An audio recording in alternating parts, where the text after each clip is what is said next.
Hello everybody and welcome to the first video in a series of videos which will be exploring something that we call the theory of the firm.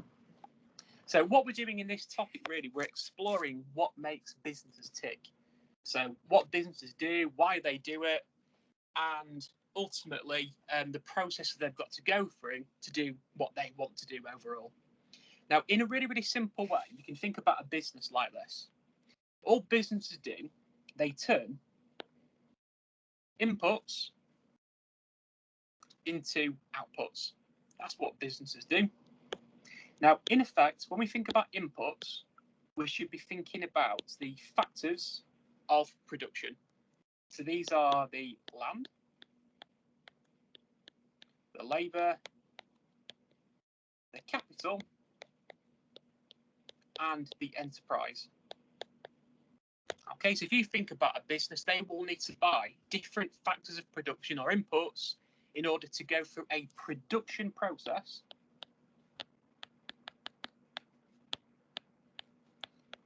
to make outputs, which ultimately are the goods and services that they produce. Okay, so businesses literally buy factors of production, land, labour, capital, and enterprise. They go through a production process to turn them inputs into outputs, which are the things that you buy. Now, overall, the reason why businesses go through these often quite complex processes is to generate profit. Now, what we assume is in a free market economy, the reason why people create businesses is to generate profit. With the reason being that when you create business, you're taking on board massive risks. You're investing lots and lots of money, which you might never get back. You may produce goods and services which people don't want to buy, and you're lumbered with things that have cost you money, but you can't sell. So because it's such a risk-taking activity, there's got to be an incentive to do it. So firms will do things often to generate as much profit as possible. We're therefore going to assume that at this moment in time that businesses are profit maximizers. So when they produce output from their inputs, they're doing so to try and generate as much profit as possible. Now, there's a really simple formula to work out profit.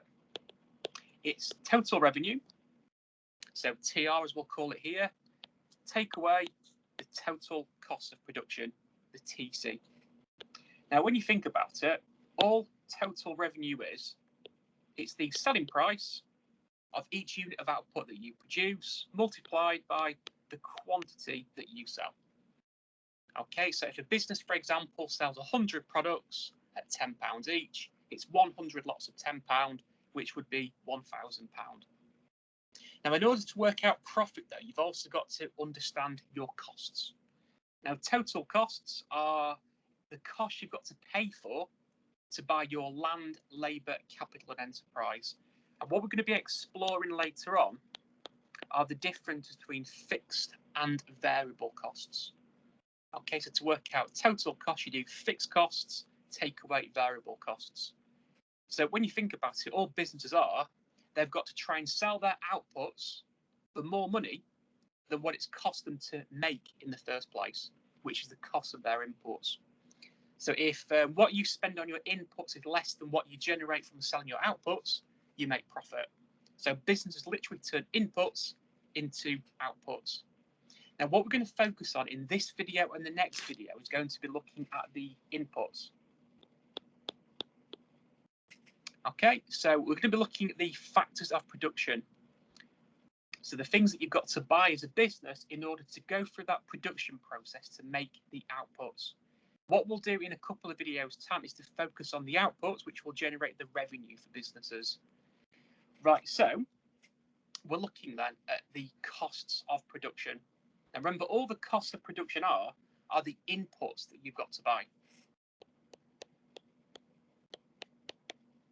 So remember, inputs are land, labour, capital, and enterprise. And I'm going to try and relate this as much as I can to one simple example, which hopefully you'll understand. Let's think about Subway sandwiches. So the Subway sandwich sort of franchise, which is a global business. Now, Subway sandwiches clearly will make revenue from selling their products, which ultimately are the sandwiches, the drinks, the crisps, the cookies, etc.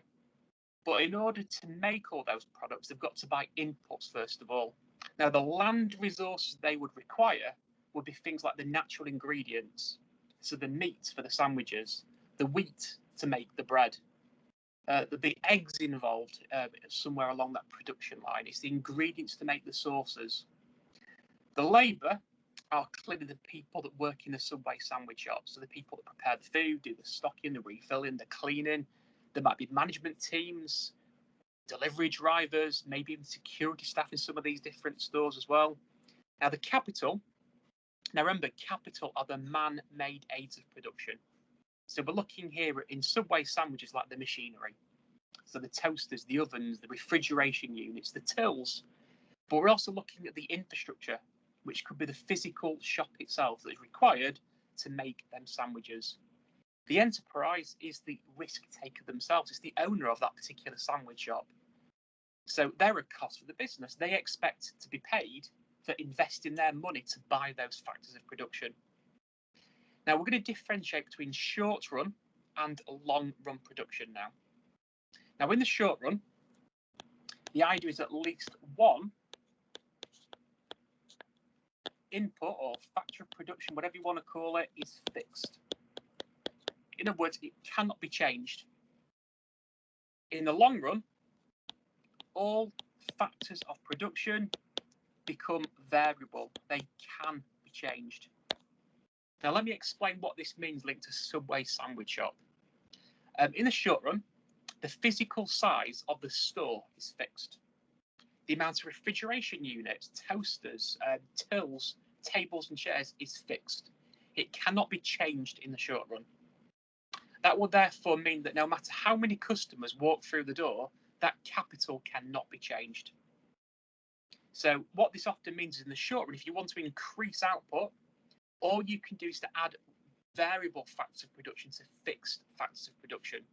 So if it's busy in Subway sandwich shop, you can add more workers to the production line, but what you cannot do is to make the store bigger. You cannot suddenly buy in more toasters, install more till systems, etc. That's fixed. So in the short run, at least one factor of production cannot be altered. It's not changeable. In the long run, though, all factors of production can be changed. So in the long run, Subway sandwiches, for example, could build a bigger store. They could install more till systems. They could add more capital to the production process. But that cannot be done in the long run. Because I want to labour this point then, everyone. In the short run, at least one factor of production is fixed, and that will normally be the capital. So think about that as infrastructure and machinery. You cannot really change that in the short run. Think about a car factory. The physical size of the car factory, the amount of machinery is fixed. It cannot be changed in the short run. But in the long run, even that capital can become variable. We can upgrade factories, we can upgrade machinery, but that cannot be achieved overnight.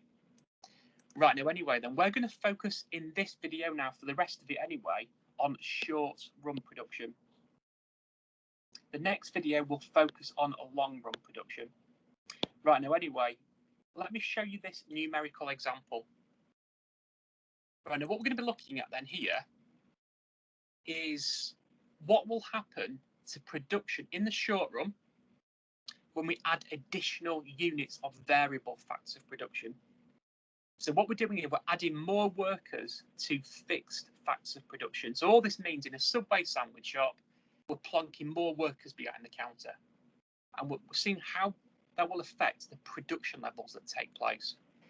Now, what you'll notice is you've got three acronyms at the top of the screen here: TP, AP, and MP. TP stands for total product. AP is the average product, and MP is the marginal product. Now, what I'm going to assume here then is the following bits of data. I'm going to assume that if we had one person working behind the counter in a Subway sandwich shop, they could produce a total production of 3 sandwiches per hour. So they can serve 3 customers every 1 hour. But then we add a second worker into that store, and total production now goes to 7. So collectively, those 2 workers can now serve 7 people per hour. If we add a 3rd worker, production can grow to 13 customers per hour. When we add a 4th worker, total production will grow to 17. Now, when you think about it, something is happening here which you would expect to happen. As you add more workers to the production process, the number of customers you can serve will grow. And we can see this here. We go from 3 people per hour with 1 worker all the way to 17 people per hour with 4 workers working in that Subway sandwich shop. But we can use this data to calculate efficiency. Now, average product, though, is a really, really good measurement of productivity. Now, all average product is the total product divided by the number of workers. So when we've got 1 worker, it would be 3 divided by 1, which by my maths is 3. When we've got 2 workers, look what happens. It's 7 customers per hour divided by 2, which gives us an average product of 3.5. And hopefully what you've noticed there then is that having 2 people working is more productive than having 1 worker. I'm not looking here at the number of customers we're serving, the total. I'm looking at the average. The workers now are more productive by having 2 people working there rather than 1. We'll think about why in a moment or two.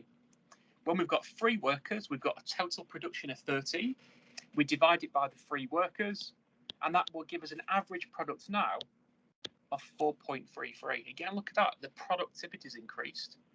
When we add the 4th worker, though, we do 17 divided by 4. So, okay, we're still producing more, we're serving more customers, but the average product now is 17 divided by 4, which is 4.25. So now we've become less productive. And again, we'll think about why this will happen in the short run in a moment or two. Now look at the next slide then, at the next key term, sorry, I beg your pardon, the marginal product. We're looking at here at how much will production increase by when we add additional workers. So what we've got to assume is if we had no workers working in Subway sandwiches, there would be 0 customers served per hour.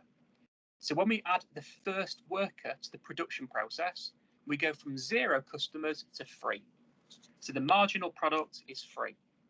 When we add the 2nd worker, total product grows from 3 to 7. It's grown by 4. When we go from 2 to 3 workers, the total number of customers we're serving an hour goes from 7 to 13. So the marginal product would be 6. When we go from 3 workers to 4 workers, there it only grows now by 4. Now look what's happening here. When we go from 1 to 2 to 3 workers, there's an increase in the marginal product. Now here, the business is benefiting from something that we call increasing marginal returns. And we'll think about what that means in a moment or two with a diagram. When we go from 3 to 4 workers, the business now is suffering from something that we call diminishing marginal returns. Right, now what I'm going to do now, I'm going to plot this data onto a diagram. So look what we've got. We've got the units of labour on the horizontal axis. We've got the marginal product on the vertical axis. Now, when we went from 0 to 1 worker, total product went from 0 to 3. So the marginal product of that 1st worker was 3. The 2nd worker added an additional 4. The 3rd worker added an additional 6. And then the 4th worker added an additional 4. Now, all I then do, I join up these different crosses, and I've plotted here the marginal product curve. Now, look what happens here then. As we go from 1 to 2 to 3 workers, we're benefiting from increasing marginal returns. When we go from 3 to 4 workers, we're suffering from diminishing marginal returns. Now, I just want to emphasize this is a short run concept. Now, when we benefit from increasing marginal returns, what is happening here? The business is benefiting from specialisation and division of labour. Now, there's a saying, when you've got very few workers working for you, those workers are often what we call a jack of all trades, master of none. Now, think about what this would mean. If you've only got one person working in a Subway sandwich shop, it's really inefficient. As customers walk through the door, they're taking that customer's order. They're then preparing the bread, preparing the fillings, toasting the sandwich, etc., adding the fillings, adding the salad, the sauces, wrapping it up, and then taking the money from the customer. And then also, they're replenishing stock, they're cleaning up after people, sorting out the toilets. They're doing lots and lots of different jobs. There is no specialisation or division of labour taking place at all. Now, that would therefore mean that when this business goes from 1 to 2 to 2 to 3 workers, they can benefit from more specialisation and division of labour. So, for example, we could break up the production process into smaller repetitive tasks. So we can start to give staff, repetitive jobs that they can complete. And this would often lead to more efficiency. So if you walk into a Subway sandwich shop, for example, when they're busy in particular, you can see that division of labour. You've got one person that will take your order, maybe cut the bread. You've got another person then that will be adding the salad, the sauce. And then you've got another person taking your money on the till. Now, breaking up that production process is efficient. What it means is that capital is constantly being used along that production process. Everyone has got their own capital to be working with. And that would lead to what we call increasing marginal returns. So adding more workers to the fixed factors of production would see marginal product increase. Now, when we move into the realms of diminishing marginal returns, you can see that we're becoming less efficient in the short run. Now, the problems of this tend to link to chaos, confusion, and congestion. Now, the economics behind it is the capital, which remember is fixed in the short run, is becoming overloaded. If you were to add a fourth, a fifth, or a sixth worker behind that production line making Subway sandwiches, there's not enough space. The physical space is fixed, it cannot be increased in the short run. You've got workers falling over each other, mistakes start to happen. There's communication problems taking place between members of staff. But also on top of that as well, there's not enough capital for workers to be using. You've got workers now queuing up to use the tills. You've got workers queuing up to use the toasters. And while they're waiting for that capital, you've got inefficiency creeping in. So marginal product will start to fall. So guys, in the short run, originally firms will benefit from increasing marginal returns. The marginal product will grow due to the benefits of specialisation and division of labour.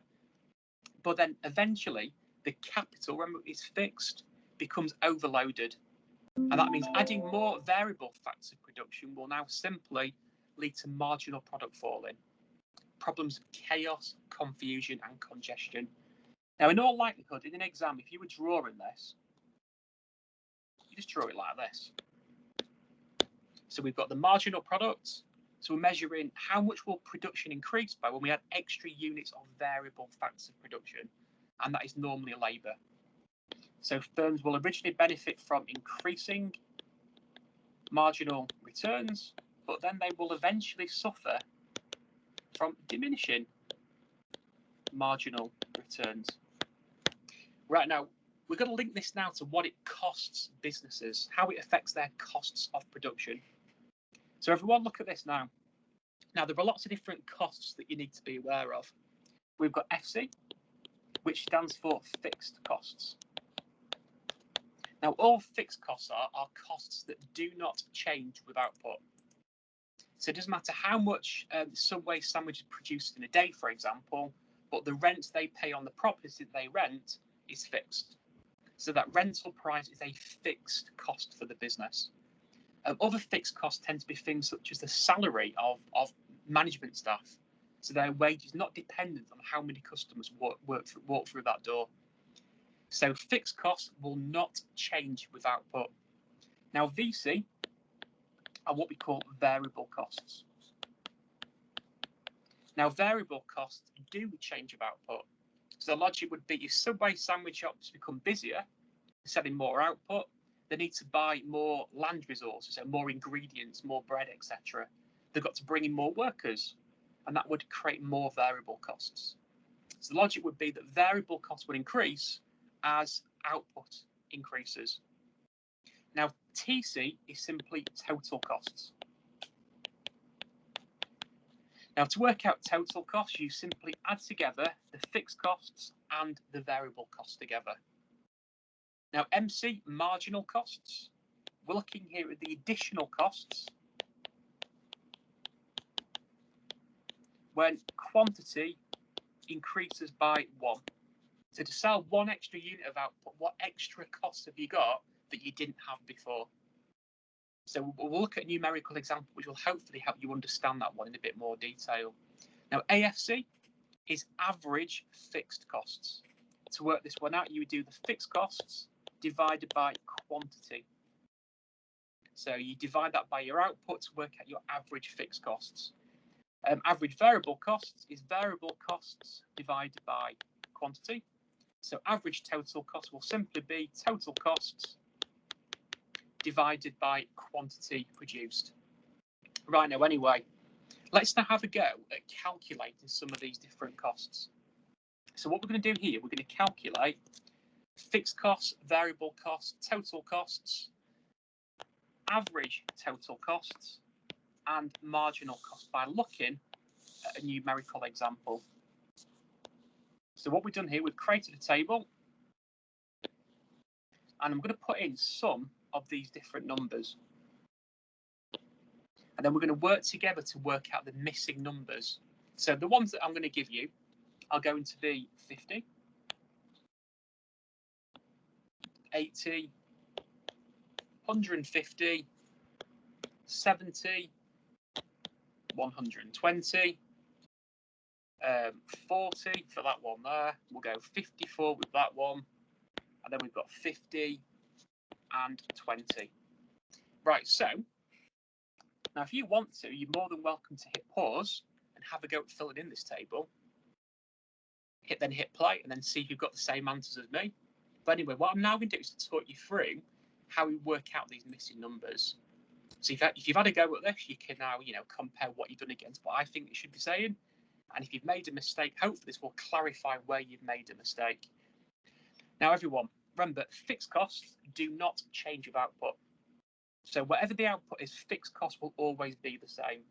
We also know that total costs is made of fixed and variable costs. Now, for 1 unit of output, we can see that the variable costs are 50. So what we know is that something add 50 is 70. So fixed cost must be 20. So 20 add 50 would give us a total cost of 70. And remember, fixed costs stay the same with output. They don't change at all.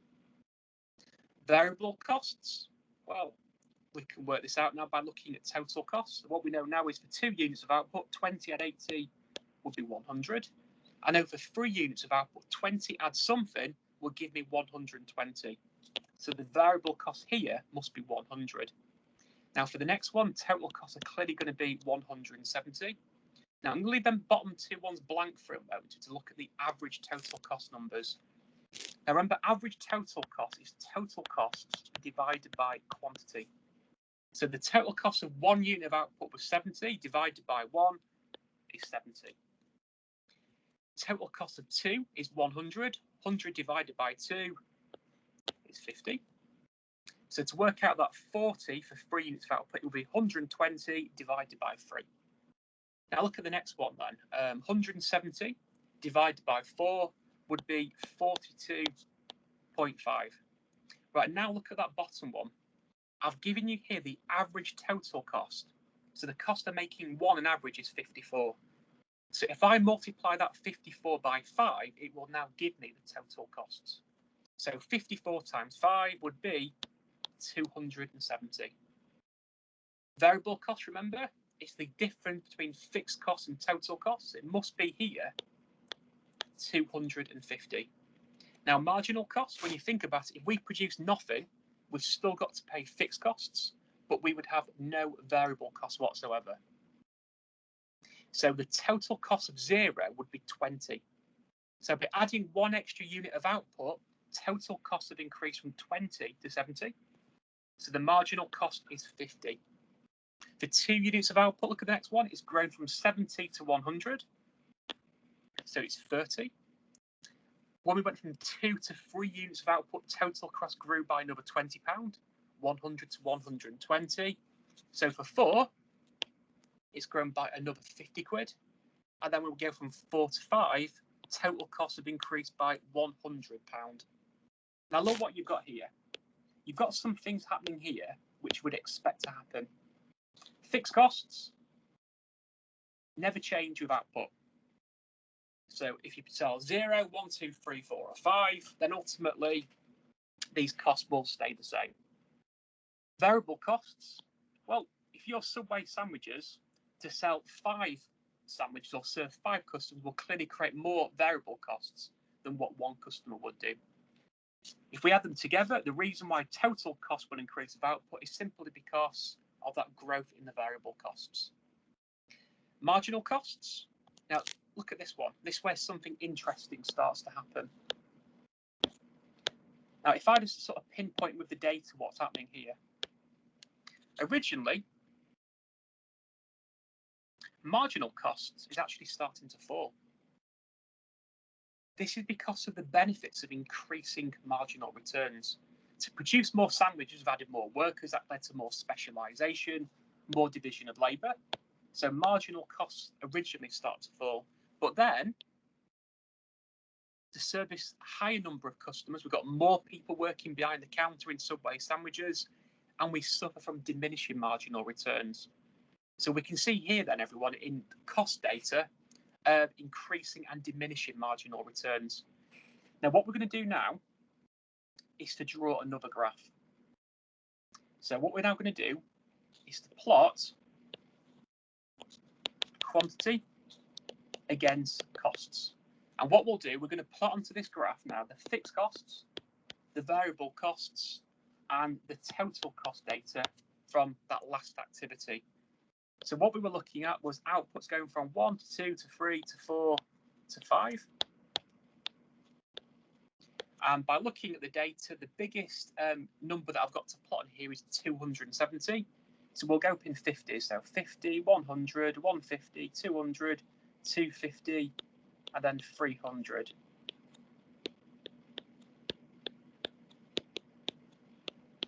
And then what we'll do, to make this as accurate as we can, we're going to create some fake graph paper on this.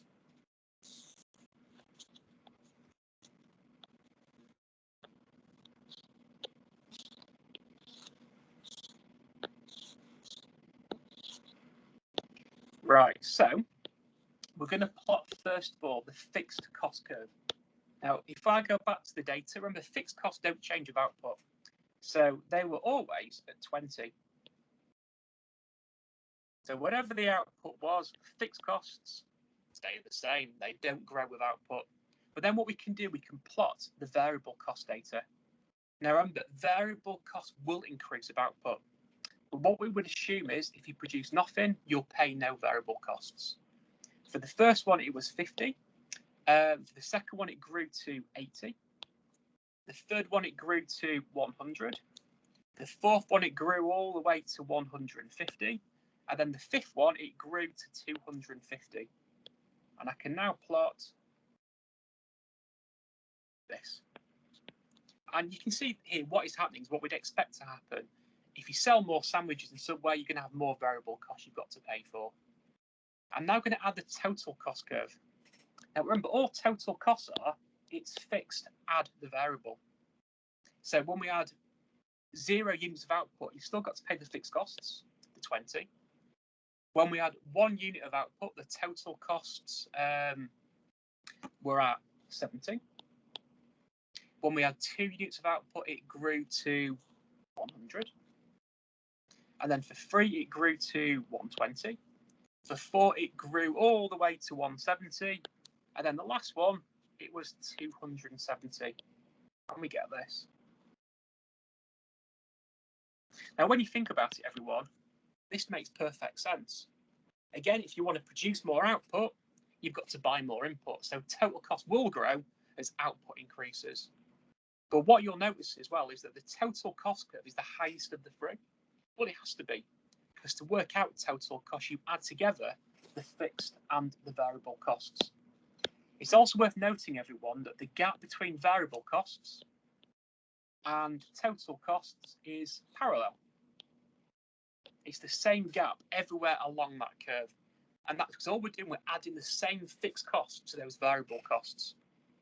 Now, the interesting thing, though, here, look at the gradient of the total cost curve. Here, it's quite flat. But then, it starts to become, get rid of this thing, steeper. Now, what is happening here is this. In the short run, remember, we've got increasing and diminishing marginal returns. Now, originally, as you expand output, total cost will grow quite slowly. And that is because you can start to benefit from specialisation and division of labour. So that efficiency will keep that growth in cost to be quite low.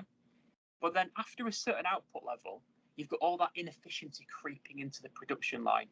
Adding all those extra workers to fixed facts of production will see inefficiency creeping. And that will therefore mean that total costs start to grow a lot quicker than what they did do before. So this is just another diagram to show increasing and diminishing marginal returns.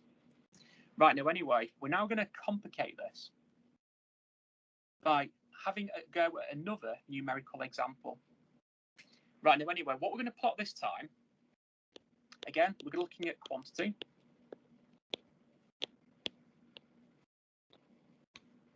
But we're going to have a go now at calculating fixed costs, average fixed costs, variable costs, average variable costs, total costs, average total costs, and then marginal costs.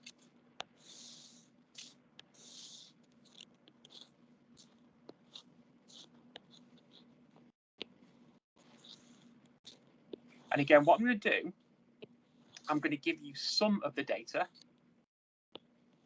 and then I want you to pause and have a go at trying to fill in the rest of the numbers, and then we'll go through it together.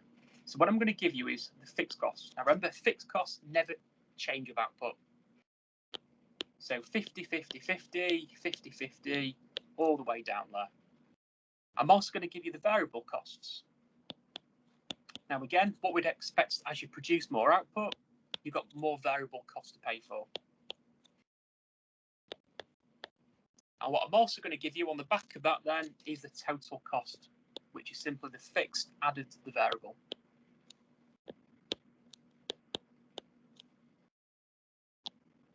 And I'll give you the first marginal cost number as well. Right, what I'd like to do is to hit pause and have a go at filling in the rest of that table. Once you've filled it in, hit play, and we'll go through the answers together. Right, so pause, fill it in, and when you've done that, hit play and we'll carry on. Right, everyone, welcome back. Now look at this then. Let's fill in the missing numbers. Now, average fixed cost is simply fixed costs divided by quantity. So going down this table, we should be having this 50, 25, 16.7, 12.5, and 10. Average variable costs, remember, all this would be is variable costs divided by quantity.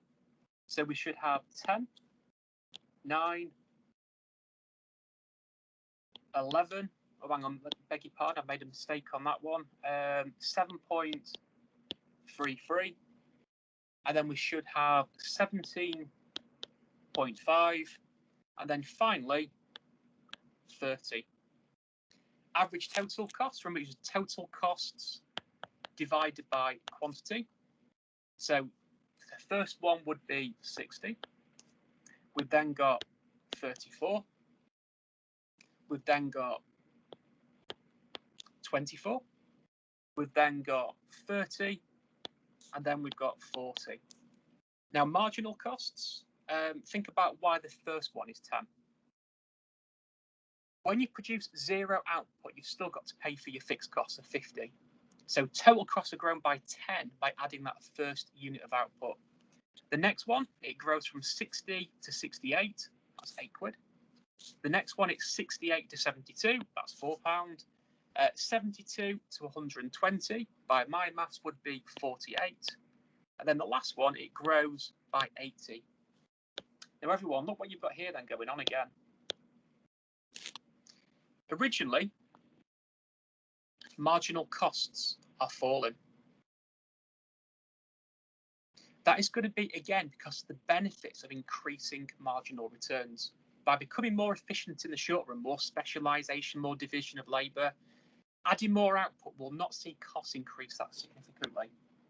But the problem then is if you add too many workers to the production process to produce more output, then marginal costs will eventually start to increase. So we start to see marginal costs increasing due to the problems of diminishing marginal returns.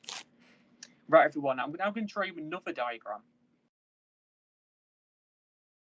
Now, for this diagram, I'm not going to plot the data. I'm going to show you what would happen if we did plot this data then. So we've got average fixed costs. Now, these are going to constantly fall with output because you're spreading that fixed cost over a bigger output level as you expand production. So if Subway sandwiches shop have got a rent to pay, it doesn't matter how many people walk in that shop, those fixed costs don't change. So if you've got 1,000 customers, you're spreading that rent over a much bigger customer base than what you would be if only 10 people walk through the door.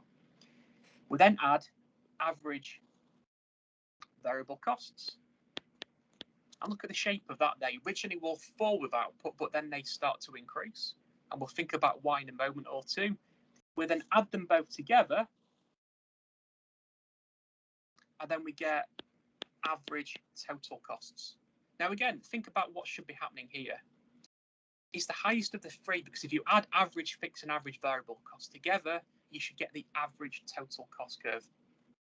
I'm now going to add the marginal cost curve. I need to draw this really, really carefully. In that data, we saw that originally marginal cost fell with output, but then it started to go back up again.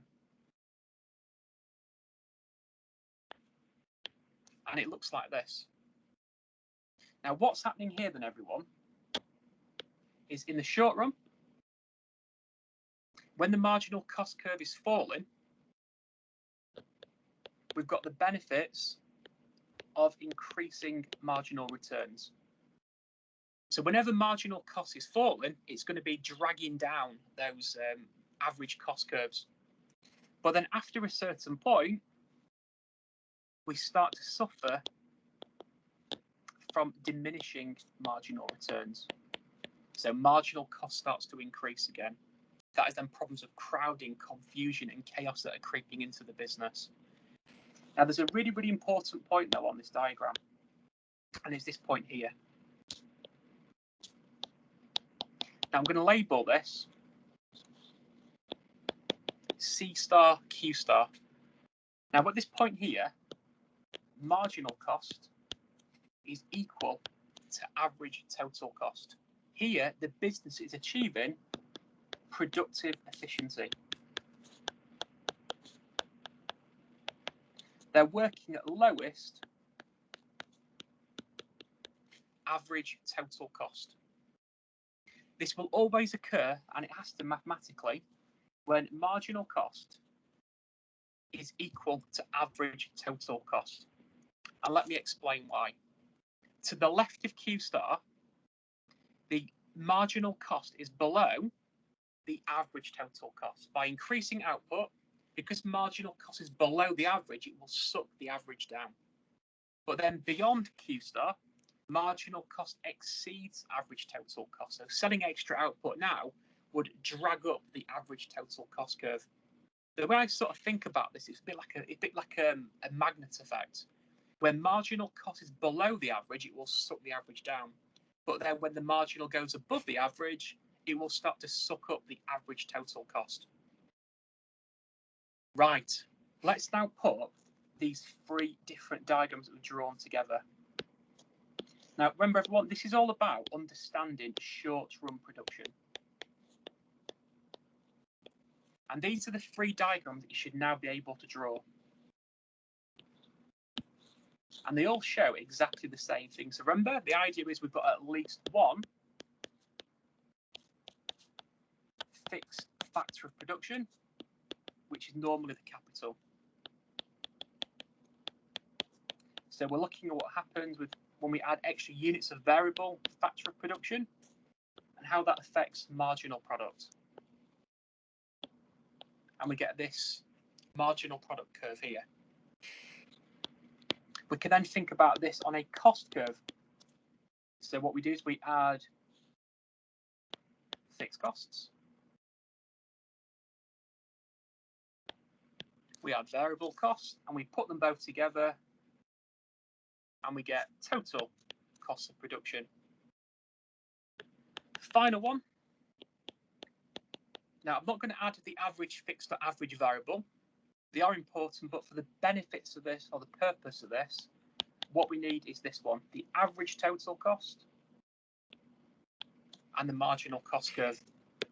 Let me just separate out these three different diagrams a little bit. Right, now remember, these diagrams show exactly the same thing. To expand output in the short run, we've got to add more workers to fixed capital. We originally benefit from increasing marginal returns. Benefits of specialisation and division of labour. Now, when we're expanding output, then here, total costs will not increase that significantly. So because we're becoming more productive, more efficient, then total cost will not increase that significantly. They will still grow because you're producing more output, you need more inputs. But you don't need to buy lots and lots of more inputs. The benefits of becoming more productive is that total cost will not increase that significantly. On the bottom diagram, this can be seen here by the reductions in marginal costs.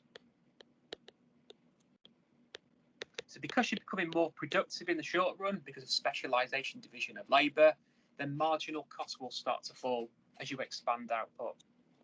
But then the problem then is this. After a certain number of workers or variable factors of production, capital becomes overloaded.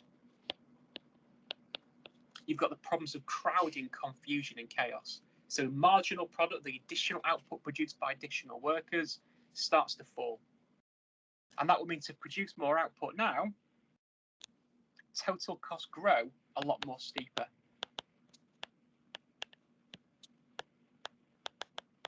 So again, that is showing diminishing marginal returns. And here, when marginal cost starts to grow, again, we've got the problems of diminishing marginal returns. Now, the only final thing I want to point out to you is this. Remember, C star, Q star is a really, really important point. It's where marginal costs equals average costs, and we call this productive efficiency. The business here is working at lowest average total cost, and that will always occur when marginal cost equals average total costs. Right, everyone, that is short-run production. The next video will focus on long-run production. Right, thank you very much, everyone.